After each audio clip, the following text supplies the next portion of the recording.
Hello and welcome back to my continuation of the reading. I do apologize that noise came about when I was starting, so I'll just start over again. This is The Nameless War, written in 1952 by Sir Archibald Ramsay, who was falsely imprisoned by Jews because he spoke the truth about who was really calling the shots in the lead up to World War II and during the beginning of World War II. He was imprisoned for opposing the Jews dragging his country into World War II. So here is a note to the classic Academia reprint, which is the one I'm reading. Readers of this book will find reference therein to an individual named Tyler Kent, a document called the Red Book, and the author's imprisonment under Regulation 18B. All of these topics deserve a fuller explanation. Tyler Kent was an American diplomat in London in 1939 to 1940. Accused and imprisoned for taking copies of secret documents home and then allegedly passing them to a quote-unquote white Russian, parenthetically anti-communist, and that's key. He survived the Jewish genocide of his people in Russia and then went to stop the Jews from taking over other countries with Bolshevism. And this anti-communist by the name of Anna Volkov. The latter allegedly passed some of these documents on to German contacts. And of course, that was European liberation forces against Jewish enslavement of Europe via Bolshevism, and later the world, China and other things. Kent was also a friend of Archibald Ramsay, and the latter gave Kent a copy of his Right Club membership list, called the Red Book, to keep safe. The Right Club, as Ramsay explains in this book, was his lobby within the Conservative Party, which aimed at reducing Jewish influence within the party. Oh my God, shut it down! Yeah, here's a guy who wanted his country back for his people. Didn't want Jewish supremacists running his country and dragging his troops into wars. Sounds like a good guy to me. Let's find out more about him. Let's keep reading. This Red Book was Ramsay's only connection with Kent, and it served as a convenient but transparent reason to ensure his detention without trial under the notorious Regulation 18B in wartime Britain. And of course, as you know, the Jews in Israel wrote the Patriot Act long before it was introduced for a vote by the Congress. And yeah, good old Michael Chertoff made sure that sucker went through without opposition. So, of course, he had all sorts of friends in the media that helped push the Patriot Act, but Regulation 18B is the Patriot Act of Great Britain, which kept people from having due process and trials and stuff if they were accused of challenging Jewish power in Britain before and during World War II. The introduction begins with this. Here is the story that people have said would never be written in our time.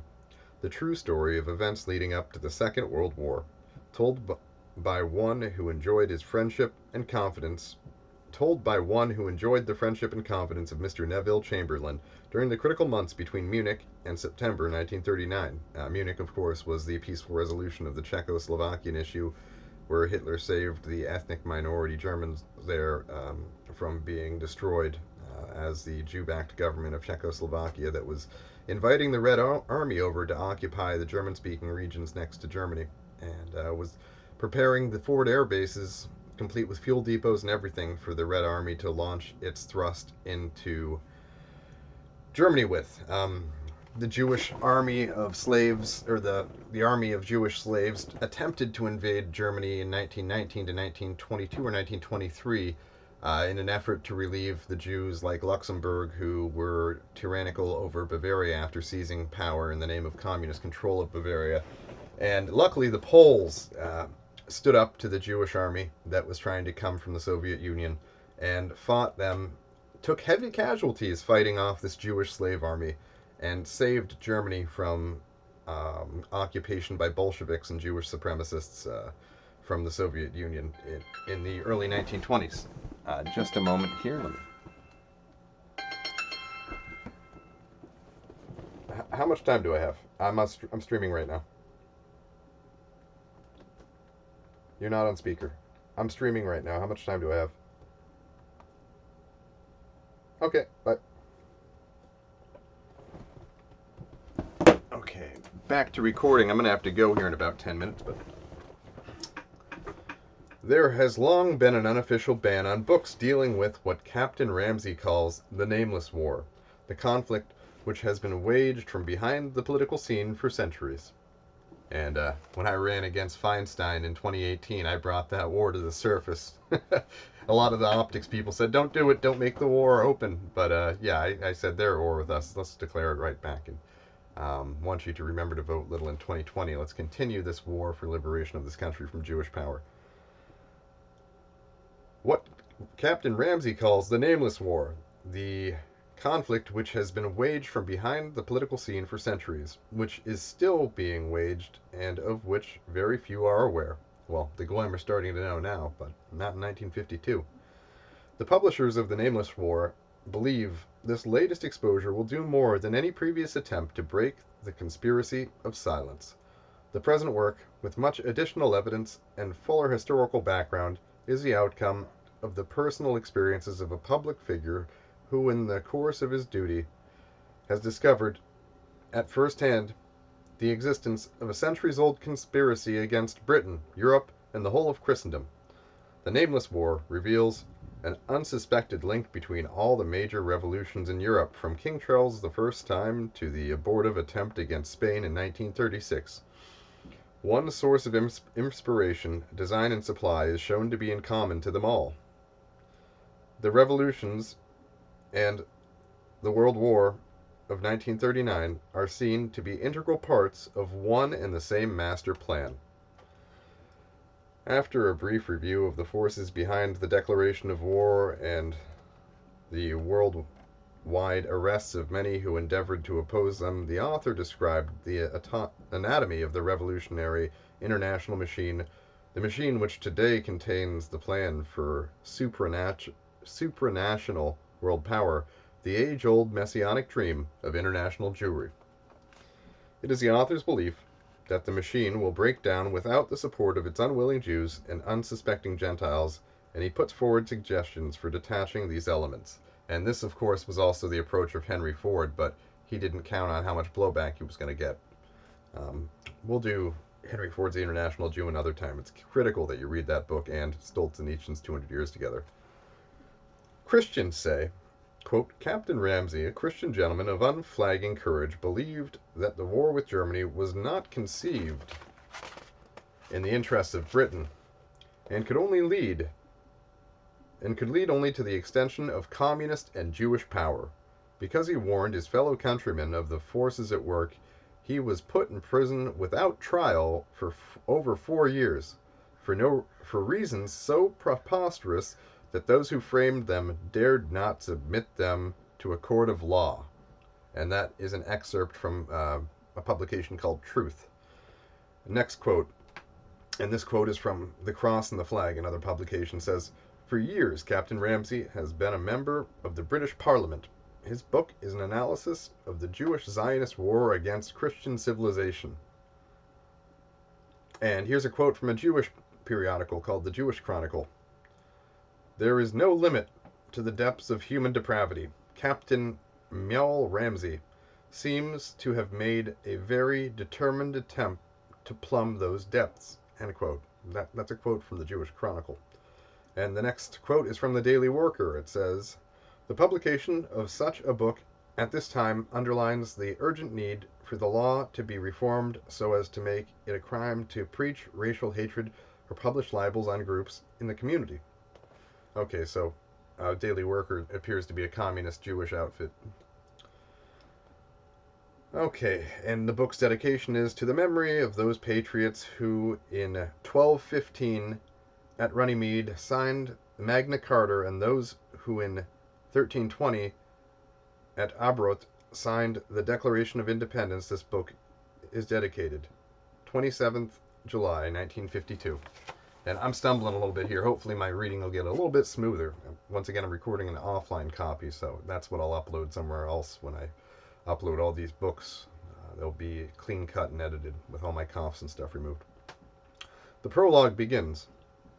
Edward I banished the Jews from England for many grave offenses endangering the welfare of his realm and lieges, which were to a great extent indicated in the Statutes of Jewry, enacted by his Parliament in 1290, the Commons playing a prominent part. The King of France very shortly followed suit, and did other rulers in Christian Europe. So grave did the situation for Jews in Europe become that an urgent appeal for help and advice was addressed by them to the Sanhedrin, then located at Constantinople. And by the way, this same Sanhedrin are the people that opened the gates to the invading Ottomans during the fall of Byzantium at the end of the 15th century, as they opened also the gates to Iberia during the Moorish conquest of southwestern Europe.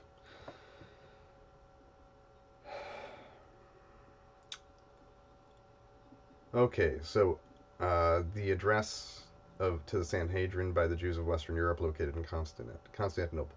The appeal was sent over the signature of Chamorro, rabbi of Arles and Provence, on the 13th of January 1489. The reply came in November 1489, which was issued over the signature of VSS VFF, Prince of the Jews. It advised the Jews of Europe to adapt the tactics of the Trojan horse, to make their sons Christian priests, lawyers, doctors, etc., and to work to destroy the Christian structure from within. The first notable repercussion to this advice occurred in Spain in the reign of Ferdinand and Isabella. Many Jews were by then enrolled as Christians, but remaining secretly Jews were working to destroy the Christian church in Spain. So grave became the menace finally that the Inquisition was instituted in an endeavor to cleanse the country from these conspirators. Once the Jews were compelled to commence an exodus from yet another country whose hospitality they had abused. Trekking eastwards, these Jews joined other Jewish communities in Western Europe. Considerable numbers flowed on to Holland and Switzerland. From now on, these two countries were to become active centers of Jewish intrigue. Jewry, however, has always needed a powerful seafaring nation to which to attach itself. Great Britain, newly united under James I, was a rising naval power, which was already beginning to sway the four corners of the discovered world. Here also there existed a wonderful field for disruptive criticism, for although it was a Christian kingdom, yet it was one of most sharply divided between Protestant and Catholic. So here are Jews finding a division in a country they want something from and exploiting it. Moving on. A campaign for exploiting this division. Oh, he comes out and says it. Okay. A campaign for exploiting this division and fanning hatreds between the Christian communities was soon in process of organization. How well the Jews succeeded in this campaign in Britain may be judged from the fact that one of the earliest acts of their creator and hireling, Oliver Cromwell, after executing the king according to plan, was to allow the Jews free access to England once more. So Oliver Cromwell was a paid agent of revolution in Britain to kill the aristocracy that had expelled the Jews over 300 years before. This is how Jews come in. If a country liberates itself from the Jews, they come in and they kill everyone that's in the leadership that was keeping the country free of Jewish control. Chapter 1. The British Revolution. It was fated that England should be the first of a series of revolutions, which is not yet finished. With these cryptic words, Isaac Disraeli, father of Benjamin, Earl of Beaconsfield, commenced his 2-volume life of Charles I, published in 1851. A work of astonishing detail and insight, much information for which, he states, was obtained from the records of one Melchior de Salem, French envoy in England during that period. The scene opens with distant glimpses of the British kingdom based upon Christianity and its own ancient traditions. These sanctions binding monarchy, church, state, nobles, and the people in one solemn bond on the one hand, and on the other hand, the ominous rumblings of Calvinism. Calvin, who came to Geneva from France, where his name was spelt Cowan, possibly a French effort to spell Cohen, organized great numbers of revolutionary orators, not a few of whom were inflicted upon England and Scotland. Thus was laid the groundwork for revolution under a cloak of religious fervor. Wow, that's huge if true. If Cohen is spelt Cowan in French and then it was changed to Calvin, that's huge. Wow. This might be why the Boers are all just letting themselves get wiped out in South Africa. They're Calvinists. Anyhow, we'll cover that another time. On both sides of the Tweed, these demagogues all contra- con- contracted all religion into rigid observance of the Sabbath. To use the words of Isaac Disraeli, quote, the nation was artificially divided into Sabbatarians and Sabbath breakers, end quote. Calvin, states Disraeli, deemed the Sabbath to have been a Jewish ordinance limited to the sacred people, end quote. Wow. Yeah, Calvin looks like he was a Jew. That's crazy. He goes on to say that when these Calvinists held the country in their power, quote, it seemed that religion chiefly consisted of Sabbatarian rigors, and that a British Senate had been transformed into a company of Hebrew rabbins. Wow. Holy crap. And later, quote, in 1650, after the execution of the king, an act was passed inflicting penalties for breach of the Sabbath, end quote. So this is kind of that Jewish dialectical perfidy. You're either a Sabbatarian or a Sabbath breaker, and you go in better fight over it while we seize power in the background. Oh, goddamn. All right, moving forward. Buckingham, Strafford, and Laud are the three chief figures round the king in these early stages. Men on whose loyalty to himself, the nation, and the ancient tradition Charles can rely. So Charles, of course, the king that was executed by the Jewish agents. Wow. There's a note here. It says, at a B'nai B'rith meeting in Paris reported in the Catholic Gazette in February 1936, he was claimed to be of Jewish extraction. Holy shit, Calvin was a Jew, according to the B'nai B'rith. Oh, wow, that's huge. This is my second time reading this. I can't believe I forgot this. Mark that down. So I'm going to read that off to you. At a B'nai B'rith meeting in Paris reported in the Catholic Gazette in February 1936, Calvin was claimed to be of Jewish extraction. In-fucking-credible. And Calvinism was, of course, used by the Jews in their level of revolution to help take power away from the Goyish elite and then execute them, exactly as they did in Russia. Incredible. Mind-blowing. This goes back 1,000 years. Pull up your pant legs, because we're going into the mud of history. We've been getting screwed way longer than we know.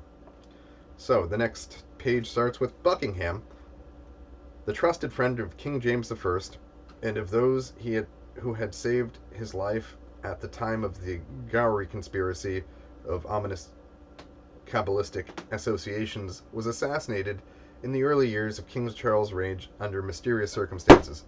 Holy crap. So Elizabeth pretty much made Britain into a huge naval power, it was still Goyish. That was in the 16th century. So at the turn of the 16th to 17th century, the Jews begin these conspiracies to try and kill and use intrigue to take power in Britain.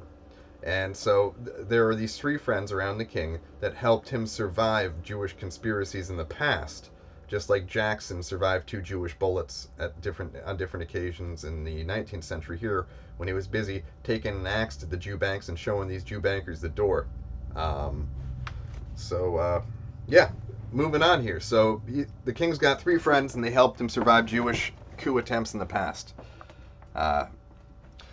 Strafford, who had been in his early days inclined to follow the opposite faction, later left them and became a staunch and devoted adherent of the king. This opposition faction became steadily more hostile to Charles, and by the time they were led by Pym and decided to impeach Strafford, quote, the king, writes Disraeli, quote, regarded this faction as his enemies, and he states that the head of this faction was the Earl of Bedford. Walsh, the eminent Catholic historian, states that a Jew wine merchant named Roussel was the founder of this family in Tudor times. Holy crap. So there was a crypto Jew that was leading this rebellion to try and bring Jews back into the country and kill all of the Gentiles that had been keeping them out. Watch your backs, Goyim. If you challenge Jewish power, these Jews for a very long time have just been using murder and intrigue to get their way. And this is going to be hard. They're going to do a lot of this shit, so brace yourselves. Keep your pant legs rolled up. It's about to get muddier. They're going to kill the king. With the impeachment and execution of Strafford, the powers behind the rising Calvinist or Cohenist conspiracy began to reveal themselves and their focus, the city of London. That's, of course, the headquarters of Rothschild International Banking, the city of London, located within the urban area known as London. At this time, there suddenly began to appear from the city armed mobs of operatives, the medieval equivalent of workers, no doubt. And so he's comparing it to Bolshevism. The levelers had operatives, whereas today the Bolsheviks have workers. Yeah. Let me quote Disraeli. Quote, "They were said to amount to 10,000 with warlike weapons. It was a militia for insurgency at all seasons, and might be depended upon for any work of destruction at the cheapest rate. As these sallied forth with daggers and bludgeons from the city, the inference is obvious that this train of explosion must have been long laid." End quote. Wow. It must indeed, and we must recollect here, that at this time Strafford was still unexecuted. The Civil War, in the minds of none but of those behind the scenes, who evidently had long since resolved upon and planned it. These armed mobs of workers intimidated all and sundry, including both House and Parliament, and the palace at critical moments, exactly on the model employed later by the sacred bands and the Marseille in the French Revolution. So this is a blueprint. This is also what was used in the French Revolution of the 1790s, as well as the Baueraufstand in Germany in 1848, the Leveler Revolution in 1642, the Red Revolutions of 1905 and 1917 in Russia, the Red Revolution in 1918, 1919 in Bavaria, the Red Revolutions in Czechoslovakia and Hungary, and all those other places where the Jews tried to revolt and establish communist regimes. It's all the same formula. They've been doing this for a very, very long time, and they obfuscate the fact that Jews are in charge of it and leading it and directing it and supplying it and financing it. And sorry, his English is very complex and archaic. For 1952, this guy reads like he's writing in the 19th century. Okay, moving on. Forgive me if I stumble. It must Okay, here we go. Isaac Disraeli draws again and again startling parallels between this and the French Revolution, notably in his passages on the press. Quote, "No longer under restraint, and under the deluge of revolutionary pamphlets and leaflets, from 1640 to 1660, he writes, about 30,000 appear to have started up, and later, quote, the collection of French revolutionary pamphlets now stands by the side of the French tracts of the age of Charles I, as abundant in number and as fierce in passion," end quote. So they did the same thing. They started up a bunch of presses printing up Jew propaganda like Bolshevism. They called it Levelerism, though, in 1640. And also, I don't know what they called them, perhaps yellow sheets or something like that, right before the French Revolution at the end of the 18th century. Or as Sir Edmund Burke called it, the Reign of Terror. More aptly, you could call it the Reign of Jewish Terrorism. Moving on. He goes on. Quote, "Whose hand behind the curtain played the strings, could post up a correct list of 59 commoners, branding them with the odious title of Straffordians or betrayers of their country," end quote. Whose hand indeed? But Disraeli, who knew so much, now discreetly draws a veil over the Iron Curtain, and it is left to us to complete the revelation. To do so, we must turn to such other works as the Jewish Encyclopedia. God, everyone just read the Jewish World Encyclopedia. All of the good authors I read quote the Jewish World Encyclopedia. So, to do so, we must turn to such other works as the Jewish Encyclopedia, Sombart's work, The Jews in Modern Capitalism, and others. I'm going to have to read that, The Jews in Modern Capitalism. Okay, I'm going to have to go. I have an obligation. I can't seem to get much of this book done, but I'll be back to finish up my reading of Sir Archibald Ramsay's The Nameless War later on tonight. This is a critical book, and I need you going to listen to it. And please leave me comments telling me if I'm reading too shitty, because I'll redo this. This is a critical book, and you need to hear it. It is the golden thread of the Jewish revolutionary spirit, as E. Michael Jones calls it. And we'll also be reading The Jews and Moral Subversion by E. Michael Jones later. And remember, if you're a Christian and you're enjoying this, remember, Jews have used religious division in the past to serve their revolutionary wants and needs. So if you see a pagan who's talking about Jewish power, don't get into an argument with him about the fact that he's a different faith. Just agree with him that he's naming the Jew. I've got to run. Thank you for listening, and goodbye. I'll be back later on tonight to finish The Nameless War by Sir Archibald Ramsay. It's a short one, very powerful one, but it's tough reading. His English is very complex. Goodbye.